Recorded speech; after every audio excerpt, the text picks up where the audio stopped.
LNG TV, the official media partner for the World LNG Summit Awards 2021. Well, I'm delighted now to be joined by Alan Heng from Pavilion, joining me here at the World LNG Awards and Summit. Alan, great that you're here in Rome for the conference, and I believe this is your first time. This is my first time at a conference, yes, absolutely. And enjoying it so far? It's been a great venue for meeting people, concentrated, and without it being too formal, I would say. Now let's talk about the last 12 months, because there's been some milestones within Pavilion. Firstly, let's talk about, in April you imported Singapore's first carbon-neutral LNG cargo. How significant a moment was that? Well, we were the first to import that, and it was important because we wanted to make a statement about our commitment to decarbonizing the entire LNG value chain.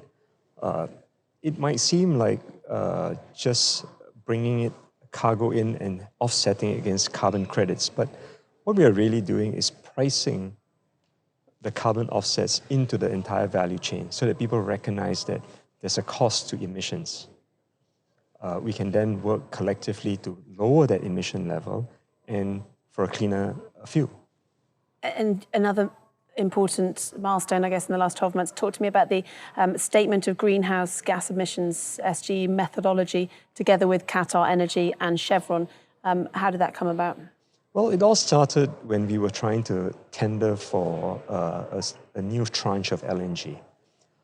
We decided that you could run a tender, get the cheapest price, and the most competitive offer from the most reliable suppliers. But we decided to take it one step further, which is to encourage all our suppliers to give us a statement of greenhouse gas emission. Now, the methodology for calculating greenhouse gas emission in the LNG cargo is not established.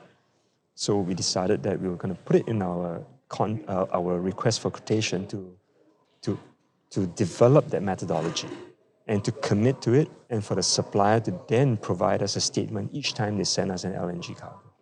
That was the genesis of it. And I'm glad that last month in November, Qatar and Chevron, together with ourselves, published that greenhouse gas emission statement.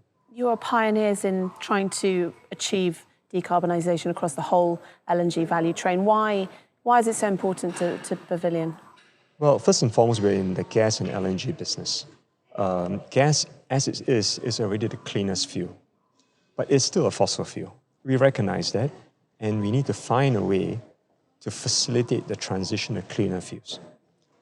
In order for us to do that, we need to find a way to price in the carbon emissions that comes from a cargo of LNG.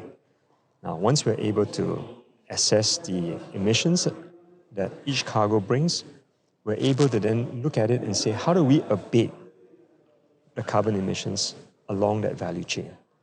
Now, if we're able to do that well and encourage our suppliers to do that well, I think we have done a great job in promoting a cleaner future.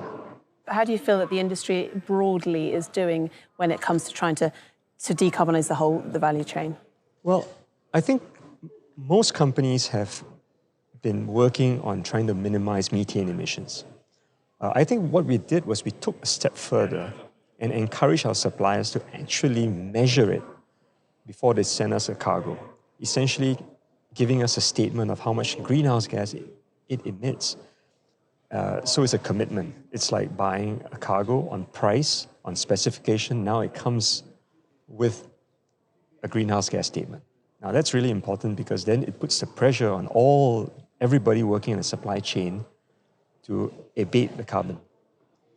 That's really our intent. And where do you see carbon or LNG as a marine fuel? How important a step is that? And how do you feel that the industry can accelerate that? One of the biggest challenges with moving away from fossil fuel is to do with, it's in the marine transportation sector, because you move across great distances, and the predominant fuel today is fuel oil or diesel. We have in the last 5 to 6 years been promoting very strongly the use of LNG as a bunkering fuel. LNG as a bunkering fuel emits 20% less carbon dioxide. It is not a panacea for a decarbonized marine value chain, but it's the most reliable source that we can use today. And our view is that you do whatever you can today for the future. And moving on, Pavilion have plans to double its LNG trade by 2024, split evenly across Europe and Asia. I know you're already very much well positioned in Singapore, UK, Spain. What other growth markets in Europe and perhaps Southeast Asia are of interest to Pavilion? In Europe, we are expanding our reach beyond Spain and UK into neighboring markets. But where the real growth is in Asia. And we see great opportunities to replace coal as a baseload fuel.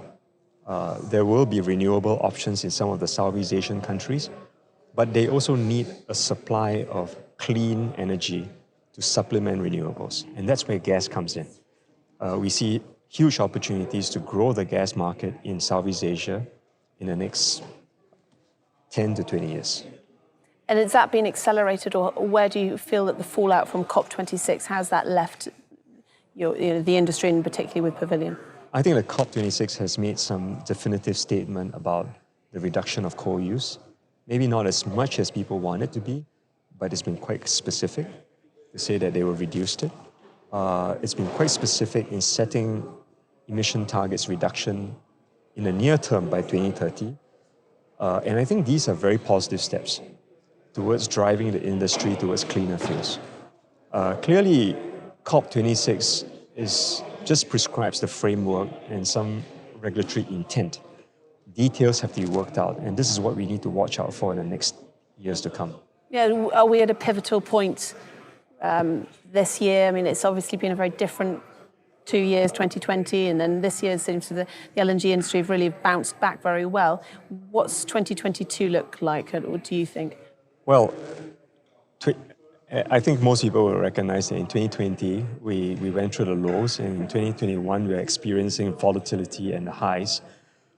I think most of us just want to get back to a normal 2020. Yes, yeah. A one where gas is priced reasonably in the marketplace, where supply reliability improves, and where then people will not look at gas as a weak option, but as a real transition fuel that can help us transition to a cleaner future. Do you think that perhaps the industry doesn't have a very good name? It's trying to earn, with everything under so much scrutiny, how does it get the trust that it is a cleaner fuel or a transition fuel? Well, first and foremost, I think natural gas is much cleaner than any other fossil fuel. That's very scientifically clear. I think what we want to do and spend time on is to try and put projects in place which allows us to use natural gas in an affordable, reliable way. Now, I think if we're able to do that successfully, that's the best testimony we can create for ourselves. And generally, Pavilion's targets for 2022, what have you got in the pipeline? We have several initiatives, new initiatives that we want to put out. We clearly want to strengthen our presence in the two major hubs, Singapore as well as in Europe. We will be strengthening our trading operations around the world. And we will also be defining better our vision for new energies and energy transition. So that would be the major theme that we will be working on. Yeah, an important topic and much debated here at the World LNG Summit and Awards. Thank you very much, Alan, for joining us here on LNG TV. Enjoy the rest of the week, and it's been a pleasure talking to you. Thank you very much.